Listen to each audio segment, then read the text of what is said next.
you for joining us today.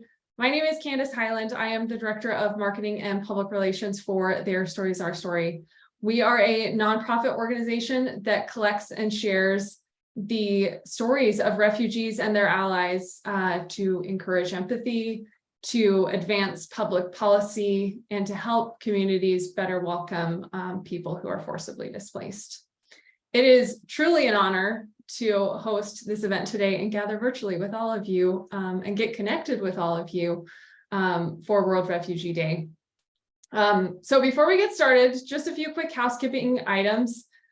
We are recording.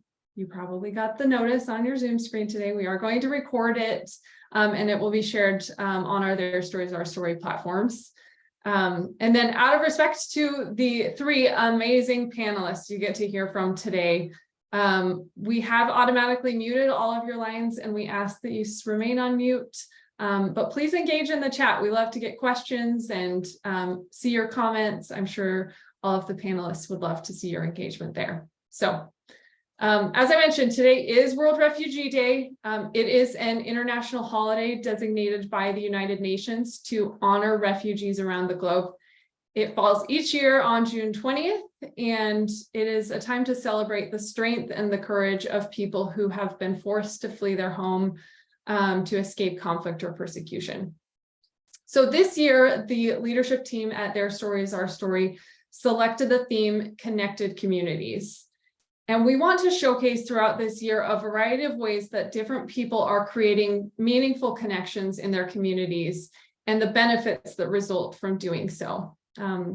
We created this logo on the screen, you can see, and I love it because it shows when two individuals or experiences or communities come together, the overlap of their connection creates just beautiful growth and results in a stronger, more vibrant community for all.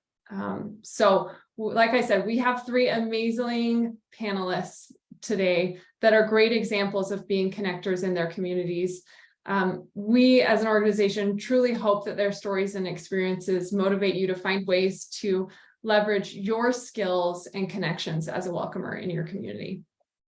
So with that in mind, I'm going to stop sharing my screen and I'm going to introduce you to the very lovely Adrienne Coleman, who is now spotlighted on your screen. Hi, everyone. We're so happy to have you with us today. I'm going to give a quick bio on Adrienne so you can all get to know her. Adrienne Coleman lives in Southern California, where she works as a life coach. She has a bachelor's degree in English and a master's degree in spiritual psychology. She has 4 grown children and 5 grandchildren. When Adrienne was in 5th grade, a student moved into her class who was from Iran and didn't speak very much English. That was her first opportunity to help someone from another country adjust to life in America, and she felt a great desire to be of help to him. Later, when she was in college, Adrienne volunteered to teach English to some Vietnamese people who had recently immigrated to the US. Today, Adrienne volunteers as an ESOL, which I learned, this is important, I learned this myself this week, stands for English, oh my gosh, Adrienne, you're gonna have to correct me on this. English speakers of other languages. Did I do that right? Okay, good. Yes. So she's an online English teacher through Catholic Charities, where she works with refugees from Afghanistan, Ukraine, and South America. So happy to have you here with us today. Thank you for having me. And can I say just how much I admire the work that all of you do in TSOS, and it's just such a meaningful work to share stories and connect communities. Absolutely. I echo that entirely. Work with amazing people doing good work, but you are doing amazing things, and I can't wait to have you share that with everyone. So how and why did you get involved in teaching English for speakers of other languages? So I'll start with the why. I think that most of us, I think all of us have an innate desire to help other people if we can.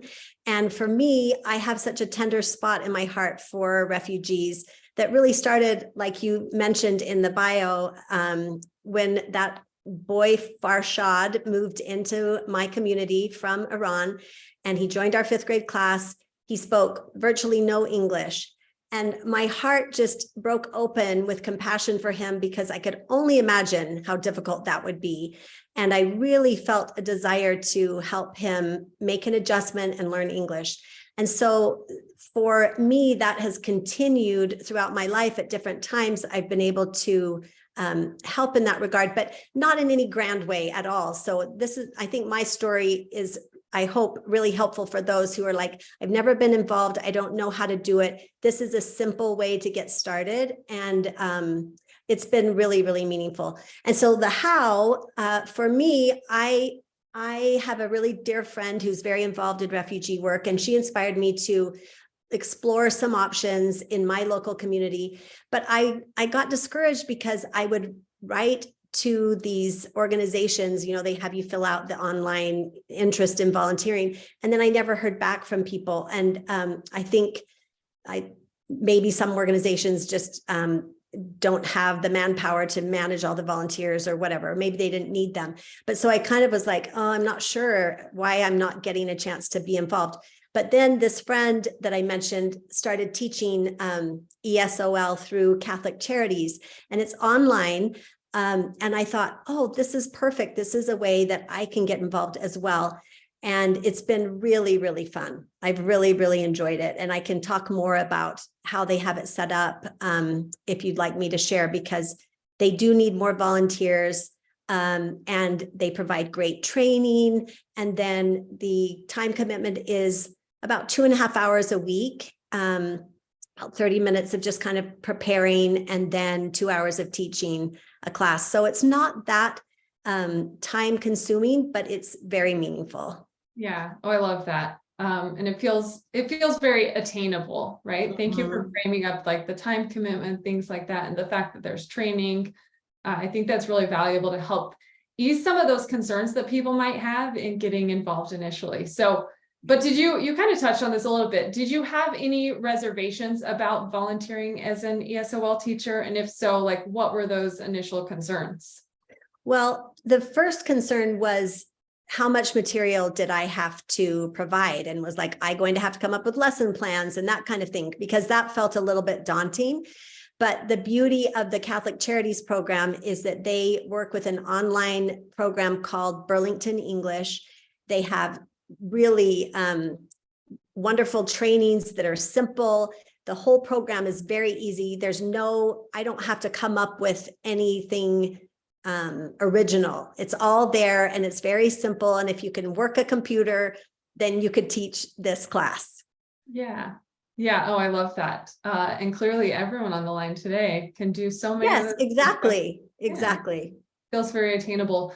Do you have any like specific experiences that you want to share or describe specific experiences you've had? So, yeah, I think for me, one of the most gratifying parts is actually becoming friends with the people that I'm teaching. Like I have, like you mentioned, students from Ukraine that are, you know, refugees here from Ukraine, from Afghanistan, and from South America. And we've developed a friendship. Like we laugh at some of the funny things in our class, and we've shared difficult challenges that we've faced. And it's just been really, really sweet. One week I was going to have to miss because our family was going on vacation. And I told them the week before, like, I'll be gone. And they said, oh, we'll miss you.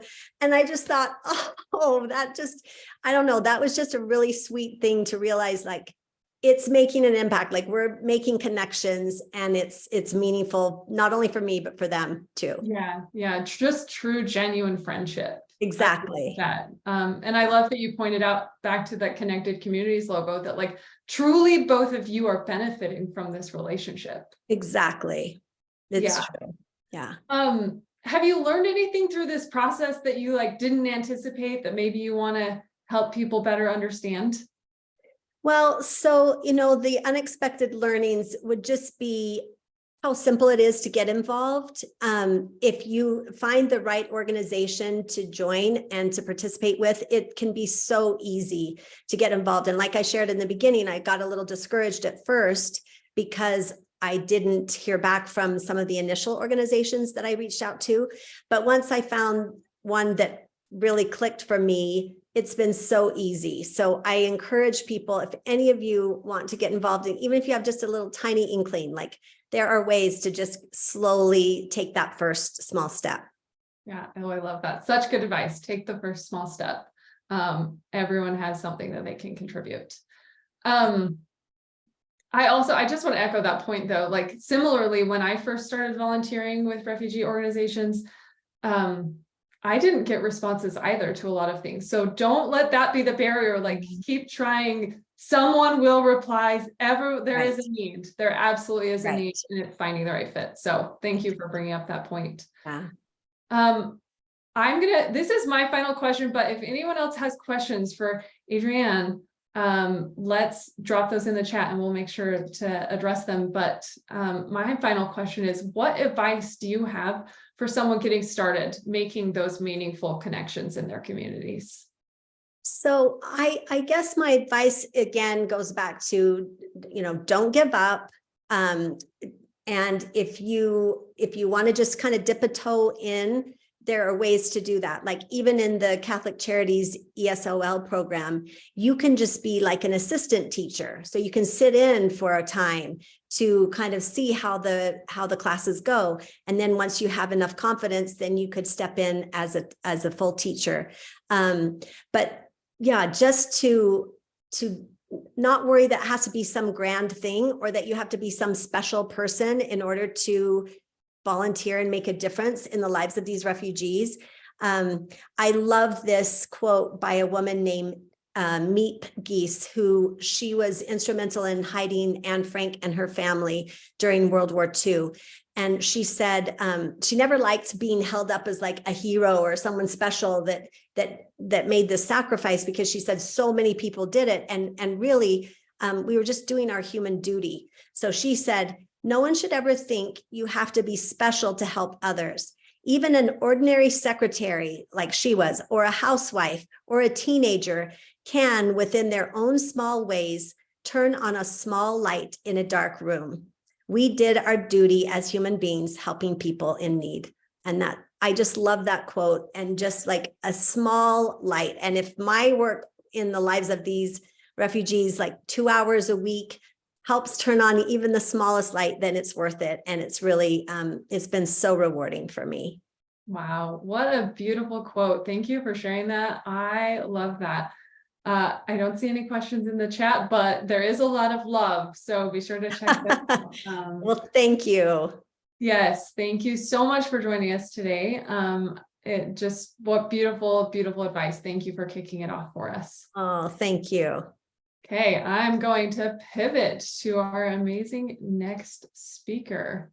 And in the meantime, Adrienne, I don't know about everyone else, but if you have the ability to drop that quote in the chat, I would love to have that, because it might need to go on a sign in my house. Oh, for sure, I will.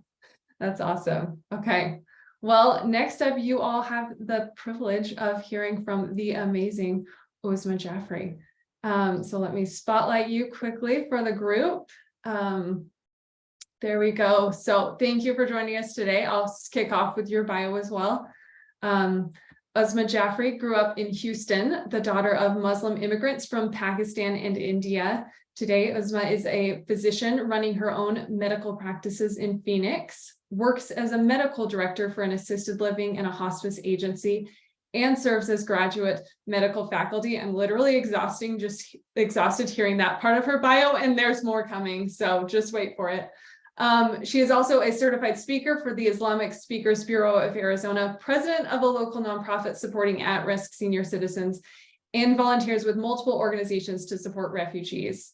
After volunteering in medical missions abroad in refugee camps, Uzma sought to create a more sustainable and accessible model of helping others for the lay community. This evolved into her role as a refugee baby shower coordinator. It has been a collaborative community event helping pregnant refugees receive material and preventative health resources, integral to fourth trimester success and beyond. However, she considers all of these as side gigs to her real full-time occupation, mom to her 4 kids, which informs Mommying While Muslim, a podcast she has co-hosted and produced since 2018.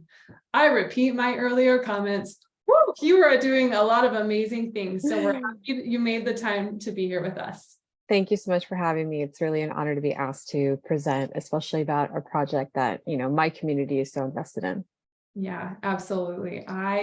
When I heard about this, I just got so excited. I can't wait for you to tell everyone about it because I think it's such a cool, unique way to give back. So can you tell everyone a little bit more about how and why you chose to get involved hosting a baby shower for refugees?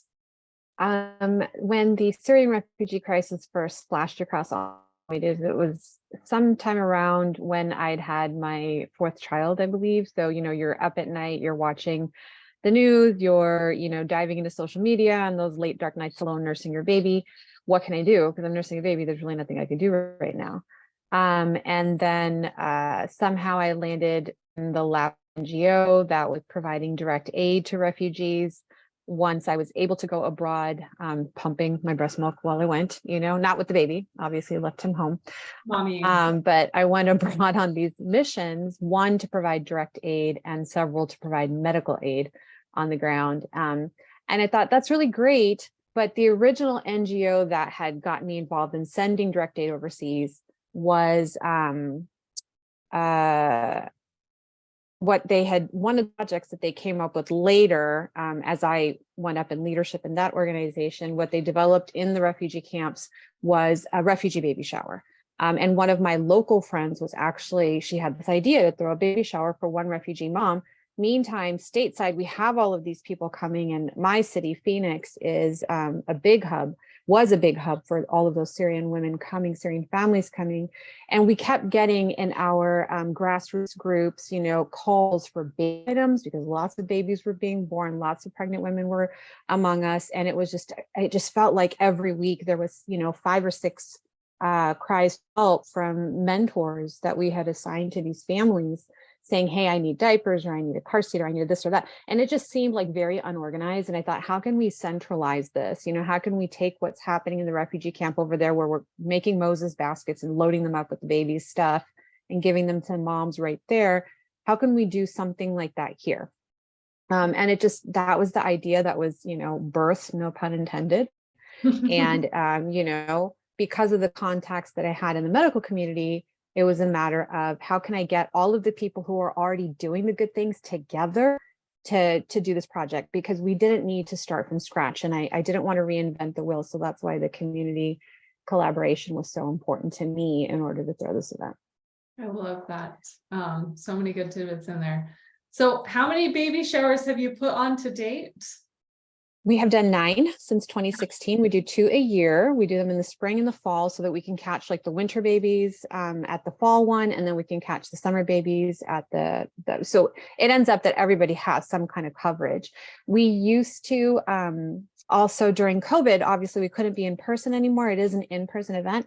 So we used to give out, we would get calls from case managers or from volunteers in, some of our community partners who knew that we did this work and knew that we had storage facility full of these things. Do you have items that we can pick up? So we were still doing distributions, but not in as big a scale as we do at our refugee baby showers, but 9 official showers with the 10th scheduled at the end of September this year.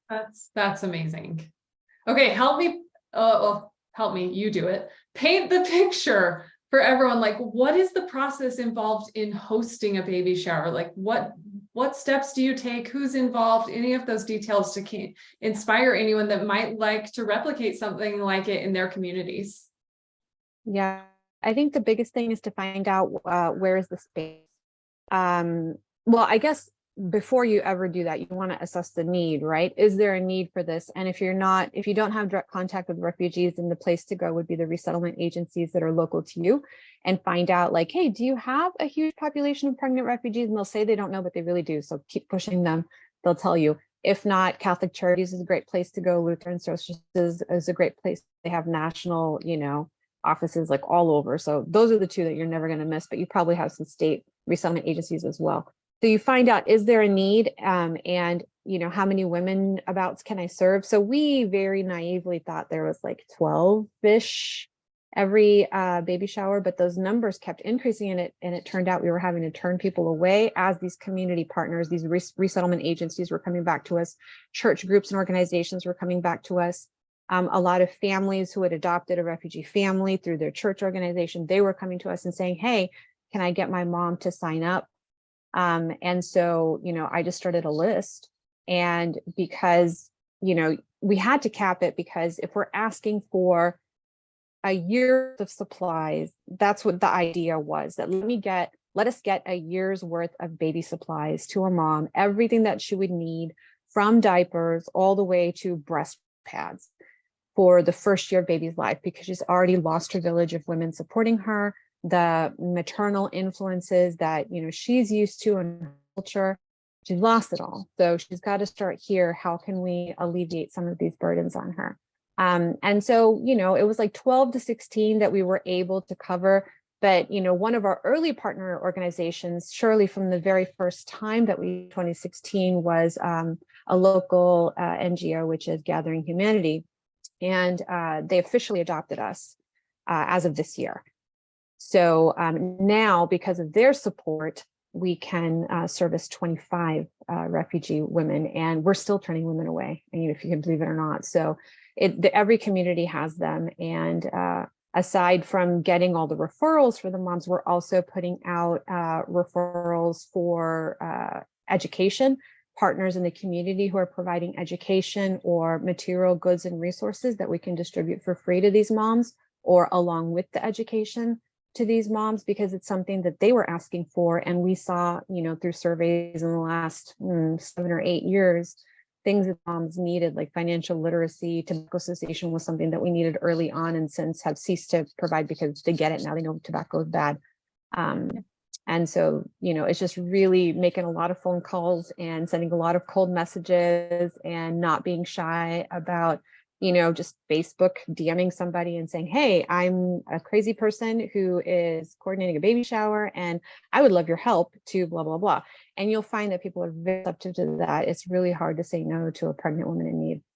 Yes. Oh, I love that. So I think the beautiful thing from my perspective is one, you've scaled it over time. So like, even if someone started with like 1 or 2 people that they could maybe get all those supplies from, like call on your friends and family to pull together a year's worth of baby supplies, like it feels a little more attainable. But yours has just grown over time, and you're now working with partner organizations. But I love also that you're not only providing for those material needs, but tacking on those educational elements too, that like maybe they're not being made aware of. Anything else you want to add on that front to help everyone understand? Yeah, thank you for reminding me. I think the most important part about the education is to make sure that it's, as a nod to the important work that Adrienne is doing. If people can't understand the education that's being given to them, it's not really useful. So our county hospital, where a lot of these refugees will end up delivering, free car seats to those in need. However, when I was working there, sorry for hitting my mic, was working there, the moms received training on how to use the car seat correctly in English and in Spanish. And if you had any other language, you had to pick up one white phone that was in that training room and use it. But there's 30 moms in there. So you had to there's only one woman at a time who's speaking which other than English or Spanish. So that always to me seemed like a tragedy, because some of these women were just for that class to be able to take their baby home with the free car seat. So we make sure to give out the car seat and provide training by a certified car seat tech to make sure that these women are installing car seats correctly. I have been learning new stuff and figured out that I had built it in my kids incorrectly all 4 times. So it's really important. I had that training. Planned Parenthood is a really important partner for us. So when they're coming out, we have live translators. So we already know the moms that are attending, the 25 moms, what languages they speak. And we've got translators right there. Buckets of moms sitting, and then those translators are live translating as that education is being, because again, if it's not in a language that the mom understands, it's not going to be information that she trusts, and it's not going to be anything that she has any personal investment in. So that's been really a partnership that we've had in the community by reaching out to local interpreters as well. That's amazing. And I know our team members had the privilege of attending your latest baby shower, and we're just blown away with how impressive everything was, and the language skills that just helped facilitate all of it. I'm assuming you have some personal triumphs that have come about because of these, as well as some challenges. Is there any particular story that comes to mind that you'd like to share? I like, so just to get everybody hopeful, we had a mom come at our second baby shower, and at the time she was pregnant with, I believe, her first child. She has been to date the only mom who has taken a donated breast pump because she wanted to go back to ultrasound tech school. And she wanted to get an education for her child. I believe she was 18 or 19 when she was pregnant. So she's a pretty young mom, as a lot of our refugee moms are, dependent. So she went and attended, a couple more baby showers after that, because you're still allowed to come back after you've had your baby and shop in our free store that we have, where we collect donated items and are upcycling baby items, especially clothes, because babies use a lot of clothes and we don't want to stick them all in a landfill. So the ones that are in very good, loved condition and general loved condition, we will distribute those. So she would come shopping for her child, and then kept coming back, kept bringing more pregnant refugees with her. Actually spoke 2 years ago to our refugee moms and said, hey, look, I am now pregnant and I'm here again because I gave away all of my baby stuff because I went to school, I got a job, I am independent, and now I'm up here in front of you saying that it is possible for you. Everything looks really scary right now, but you're going to get over it. You're going to get through it. And I think hearing it from her, especially to our pregnant moms, I think that was more meaningful than me saying it, because I was born and raised in this country. So, I've had every advantage given to me. But this particular speaker had not. And it just meant a lot, I think, for the moms to hear from her and to hear about her success and their own future for themselves and for their children. That is beautiful. We do have a question for you in the chat, and if anyone else wants to drop questions, please feel free. But Darian would love to hear how you involve your 4 kids in the work you do. She is also a mom of 4 young kids and always trying to keep them connected to the families she meets through this work. Yeah, my kids are involved in that. A lot of items in the beginning were shipped to my house. So they did a lot of the sorting. Early on with that NGO where this idea popped in, we were sending newborn baby kits. So in a 1-gallon Ziploc bag, we had like a few onesies and like the syringe and some diapers and some blah, blah, so we'd make these little baby packs. And everything the baby cost maybe $32. We shipped like 1,000 of these over to Greece. The kids were heavily involved in making that. We involved our local community members in making those kinds of packs. So my kids have always known that mom's involved in some kind of baby shower thing, but they haven't actually ever attended because we do offer free babysitting as well, because we want to create a safe space for these pregnant moms. This is where we find out if they're in any kind of danger or in unsafe situations, and also to just, oh my God, put my feet up and not have to chase a toddler while I'm pregnant. So we put the kids away, and my kids have historically been too young to attend. They are now I have 2 older boys, and it is a men-free zone. And they would constitute being too male and too old to attend. So they're never going to see the inside, but I hope that this year my daughter will come with me and maybe work the food or like do the greeting or something like that. But she's looking forward to it because she's finally 12. And I said, okay, I might make an exception because we accept volunteers 12 and above. That's awesome. So many good tips there. What advice do you have for someone getting started making such meaningful connections in their communities like you have? I would say don't be afraid of titles of organizations or affiliations of organizations. Our event has mostly been held in churches. And so if you're not comfortable in a venue, discomfort is a good thing. Do great things and do them not in fear, but with fear and humility, and they'll likely be more of a success. And you will find friends and allies in places that you least expected. So there have been a community partners that have come out of that, have really, really surprised us and really, really stepped up, broken a lot of stereotypes for critics who, were very happy to share their thoughts with me in the beginning. And we just stood our ground and said, we are going to, push forward with the people who supported us early. They continue to heavily. And these allyships in the end help the target population that we are trying to assist here. So I would say, start talking to the people that you're the most afraid to first, and then see what beautiful things come of that. Yeah. Yeah, you just got quoted very beautifully in the chat. I thought that too. Do great things with fear and humility. Because I too can just share that it's like a lot of the things I do scare me too, but it is some of the most rewarding things came out of those, like pushing past that fear, and the connections that we make with the people as a result. So thank you so much for sharing this like amazing idea with us. I think it's so fun and something just another just great attainable idea for someone teaching English, hosting a baby shower for refugee women. I just love the tangibility of everything you and Adrienne have both shared so far. So thank you for joining us today. Thank you. Awesome. Okay. Now I'm going to pivot to your last but equally impressive speaker right now. So everyone, please meet Elizabeth. Elizabeth is a Seattle native and alumni of the University of Redlands and the London School of Economics. She previously worked at Microsoft and Amazon as a sales and business development executive. In the fall of 2021, she began working with Sponsor Circles, which partners with the US State Department to help sponsor families who are evacuated from Afghanistan. Her role as part of a sponsor circle included assisting families with housing, financial support, and applying for benefits, learning English, driving lessons, assistance in finding employment or vocational programs, applying for green cards, and integrating within the community. She has now expanded her outreach outside of the Sponsor Circles program, working closely with dozens of Afghan refugee families as they work to rebuild their lives in the United States.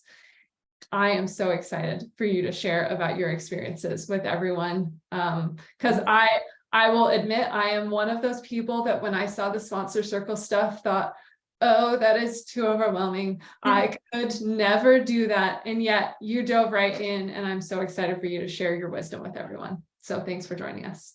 Well, thank you for having me. And I have to say, I had no idea what I was truly getting myself into. Hey, back to the earlier comment. Sometimes diving in those fearful moments brings about the greatest impact. So absolutely. Awesome. Okay, so if you don't mind, start by sharing how and why you got involved with the Sponsor Circle program to resettle Afghan refugees. So in the fall of 2021, I began reading more and more stories that I'm sure most of us are familiar with about the plight of refugees, specifically mothers trying to flee and or survive in Afghanistan after the overthrow of the government. As a mother of a young child, my daughter would have been around 4 at the time. These stories really hit home for me, and I began looking for ways to help. I found that it was relatively easy to find ways to donate money, but I wanted to find a way to help that was more hands-on. And it was just by happenstance that weeks later, a woman I knew only slightly in my neighborhood, who happens to be the amazing Kristen Daly, the executive director of Their Stories Our Story, posted a message looking for folks to join her in forming a sponsor circle to help Afghan refugees. So I met with her for quite some time. And after learning more, I knew it was the perfect opportunity and fit for me as well as my family. Yeah. Oh, I love that. And Kristen is amazing. So no surprises there for me. This is what I love so much about your story. Had you had any previous involvement up until that point with refugee work? No, this was my first time volunteering at all with refugees. So I had really no knowledge whatsoever. Yeah, I love that. This makes this whole thing even more impressive because you could literally start with no knowledge and you just dove right in. It's amazing and impressive to me. Tell us a little bit about the Sponsor Circle program for everyone that's not familiar. It's now known as the Welcome Corps. It is pivoted. TSOS will be doing a whole series of information on the new Welcome Corps. So if you're not following us on social media or joining our email list, do so for that. But tell us a little bit about your work with the Sponsor Circle program that's now the Welcome Corps. How did it work? And how did you go about learning how to help the families that you were resettling? Yes, so it's an amazing program. So just to backtrack a little bit, so in August of 2021, the United States evacuated tens of thousands of Afghans that were in need of safety. The majority of these individuals were sent to military bases across the United States, and they were all awaiting placement in communities across the country. Most of those placements were from various charities and larger organizations. But for the first time since the 1980, the United States government allowed private individuals to come together and sponsor families that were waiting for placement. So Kristen formed this sponsor circle of 4 absolutely incredible women. We all knew of each other, but we're not close. And now I certainly consider them to be a part of my family. But we came together and completed training. And then we committed to securing safe housing, providing basic necessities like furniture, clothing, food, connecting our sponsored family to relevant services like healthcare, education, legal assistance, supporting English language acquisition, helping to secure employment in the community, helping the adults in our family learn how to drive in the US and get driver's licenses and a car. So we committed to all of that before even knowing anything about our sponsored family.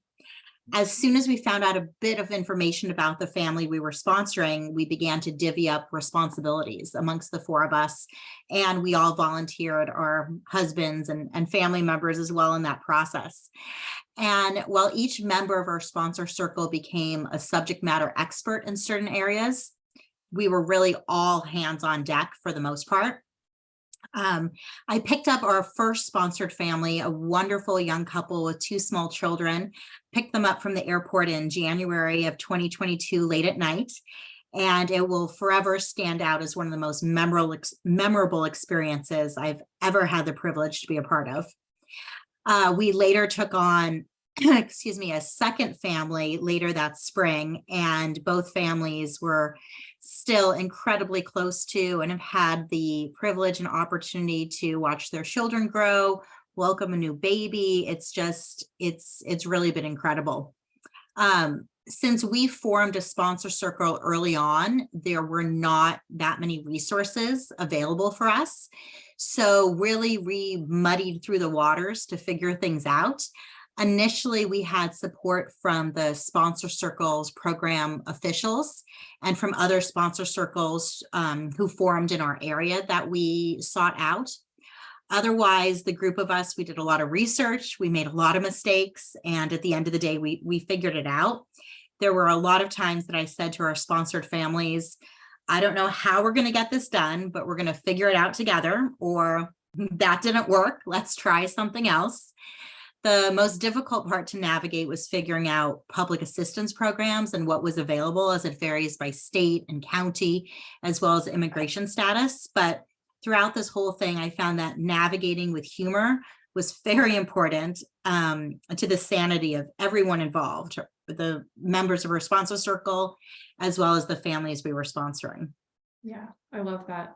I think the commentary of yours that just stand out to me is how nice it must have been to not be in this alone as like a solo sponsor, that you had a group of you trying to problem solve together, like just working through every step of this together. And so many of those little things that all of us take for granted, right? Yes. Like driving and I don't know, knowing how to cross the street in a new, like there's so many little Yes. things that we all take for granted.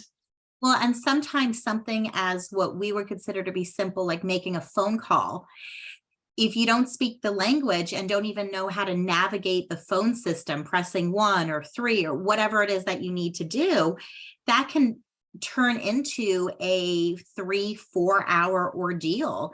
And the great thing about the sponsor circles program is because you have this network of folks that you formed the sponsor circle with, you know, you can all just jump in and take over from one another. And, you know, one of you might do drop off and then someone else do pickup. And it was really nice also just being able to bounce ideas off of one another and vent to each other and things like that. So Yeah. the program was set up very well. And I'm hopeful that the Welcome Corps program that's launching soon will be very similar.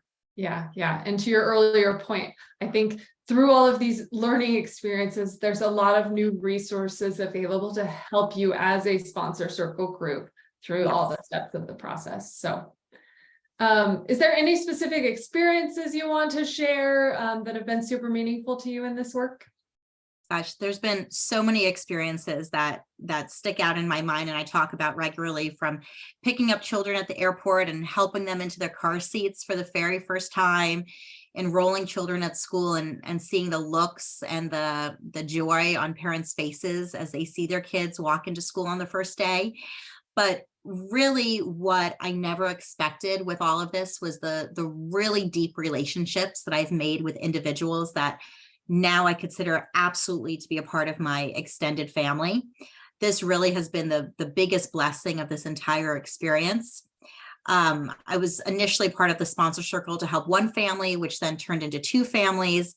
But with that, you begin meeting other refugees in the Afghan community who aren't receiving support in the same way. And you very quickly build additional relationships. This past December, working with my community, I was able to get multiple families sponsored with much needed furniture and clothes and toys. We've been able to collect furniture and other necessities for dozens of families and deliver them all over the greater Seattle area in U-Hauls. Each family is just so kind, and I feel so lucky to learn their stories and be part of their next chapter. And with these relationships, you share food and celebrate birthdays and new births, host baby showers, learn about each other's holidays and extended families. This past Thanksgiving, I had a house full of refugees for Thanksgiving. And my daughter and I have both been gifted the most beautiful traditional Afghan dresses. It's really been an incredible, incredible blessing. Yeah, wow. Everything you just said, I love it so much. Connected communities, everyone benefits. That I love so much. But you have some really great questions in the chat that I'm going to pose to you quickly. Okay. Rapid fire. How long does the sponsor circle provide support for a refugee family? Absolutely. So the sponsor circle program asks for 90 days of involvement with your family. And so that is what the upfront commitment is. I will tell you, based off of our experience, there's not enough time in 90 days to get what really needs to be done. It's now been, a year and a half, and I'm still talking very regularly with both of our initially sponsored families. Mm-hmm. Now, that's not to say, as you go along, more things are getting accomplished. The families are becoming more self-sufficient, which is the ultimate goal. So the time commitment does lessen, but the initial program is a 90-day commitment. I would say really you're talking closer to a 6-month commitment in terms of really in-depth and more hand-holding. Yeah. That makes sense. We have another couple questions about how you handle the language barrier potentially, and was there English language proficiency? Anyway, if you can cover the language topic, that would address the question. Sure. So that was one of the things I was most fearful of. I don't speak a second language. No one in our sponsor circle speaks Dari or Pashto. So before our family arrived, we had a very kind gentleman who spoke multiple languages translate a letter that I presented to our family upon their arrival at the airport. And in it just explained who we were, who are these women just showing up, and who are our families, and what it was that we were going to be assisting them with. So we had that translated and presented to them on the very first evening of their arrival. And really from there on out, we primarily used various translation tools on our mobile phones. And it certainly can be a challenge, especially with conversations that are more heavy, or ones that might have to do with past trauma, or what might be going on with someone's family or health. So again, kind of building that network in our community, I was able to find folks who spoke the languages of our families and make those connections. Similarly, when we were setting up bank accounts, I must have called a dozen banks to find someone who spoke the same language as our family. So really just reaching out to your network, your community, trying to find some of those connections. It's still something that sometimes we struggle with, but what's fascinating to me about all of this is, yes, you need to be able to translate and connect on someone's language, but there's so many things that you don't need to know the language in order to connect, especially myself and a lot of the women that I work with. You know, our kids will be running around doing the same thing. We just give each other a look and you know exactly what the other one is thinking. So language and using those translation tools are important, but it's amazing how just the human experience, you're able to translate and understand a lot more than you might think. Yeah, I love that. So fun, because you're right. I think that is probably something that many people going into this process, that would be one of their top fears. So thank you for addressing like how you worked through that. There was one other question about estimating your time per week you dedicated with your families. And maybe I'll add to that question, like, how is that balanced across the sponsor circle? Because I'll reiterate, like, the beauty of this to me is you're not in it alone. There's a group of you sponsoring a family together. So I really want to say it varies a lot. And I think part of that has to do with the family that you're working with, what their needs are, what their language proficiency is. Do they have children, the age of their children, what background they have in terms of skills for employment, have they ever driven a car before, things like that. So my experience was certainly unique to the two families that I sponsored. So I don't want to just blanket with how much time everyone is going to spend, because I know folks in other sponsor circles who've had different experiences. I would say with both of our families, the initial few months, I was certainly spending maybe 10 to 20 hours easily per week with our families, just helping to get basic things set up, working through benefits. Elisa, one of the other members of her sponsor circle, you know, just going with her and our family grocery shopping and teaching them how to use an American supermarket, which is a completely foreign concept.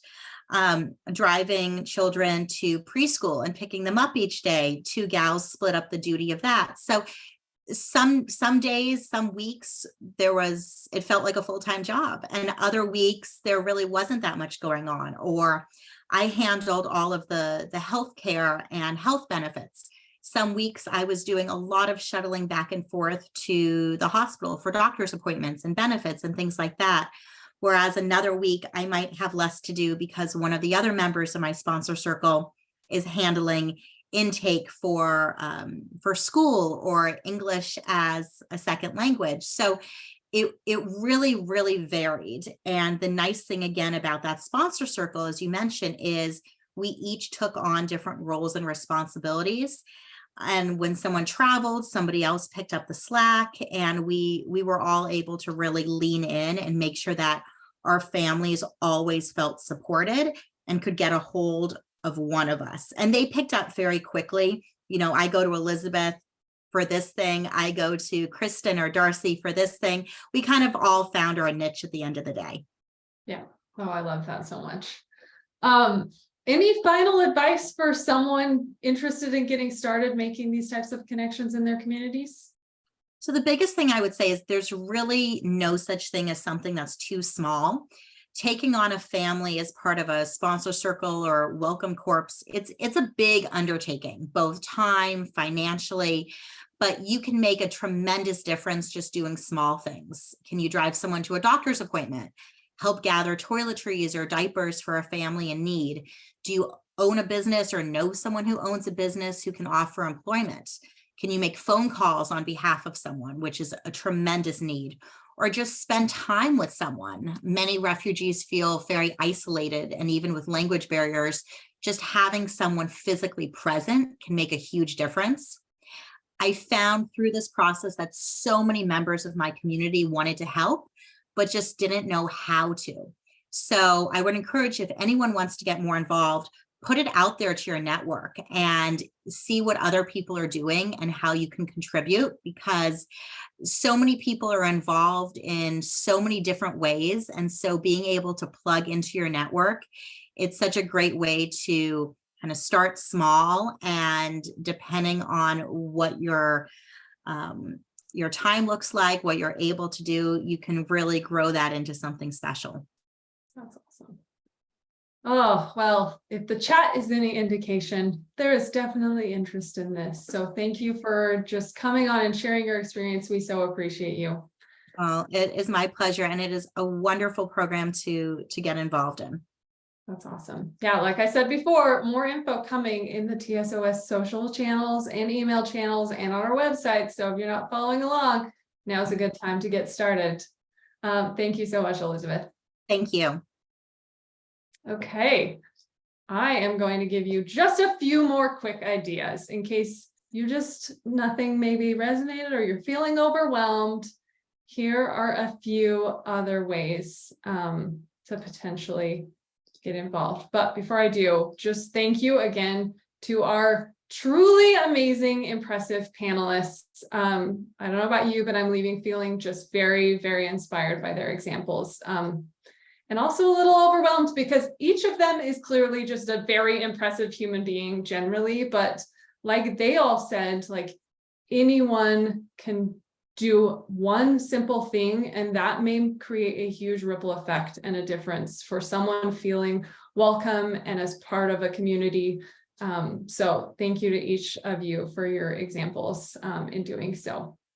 So like I said, in addition to the 3 awesome ideas they all shared, there are a lot of other ways that don't involve a lot of time or money that you can get involved helping refugees, because more than anything, refugees just need someone to reach out in friendship, to welcome them, and to just help provide a path and guidance for them to integrate into their new home. So you can see these lists of ideas. We do have this on our website. I'm going to actually drop a link directly to that page in the chat if you're interested in reading through this full list entirely. And of course, the chat has now disappeared for me, so I will drop it in momentarily, or one of the amazing panelists might do it for me. So here's the list. I looked through this list myself very recently, and I can just say from experience, learning about someone's food and holidays and their traditions can just be so fun and rewarding for all of you. So that's a personal favorite of mine from this list. But while you're on the website, as a reminder, please consider donating to Their Stories, Our Story. This is our one time of year that we make a significant call for donations to be able to fund the work that we do in collecting, producing, and distributing refugee stories. So all of your funds go towards things like translation, transcription, travel, equipment, software, just the things that are necessary for us to do this work. So if you're willing to donate this month, we do have up to $5,000 that will be matched by an anonymous donor. So if you donate this month, we will double your impact. So thank you for considering that. I will drop that also in the chat here momentarily, but just want to say thank you so much for taking the time to join us today. Let's keep the conversation going. I will also drop the links to our social media accounts in the chat as soon as I stop sharing and can see the chat again. So thank you again for joining us. We hope you all have a great rest of today and can do something to celebrate World Refugee Day with us. So thank you for joining us.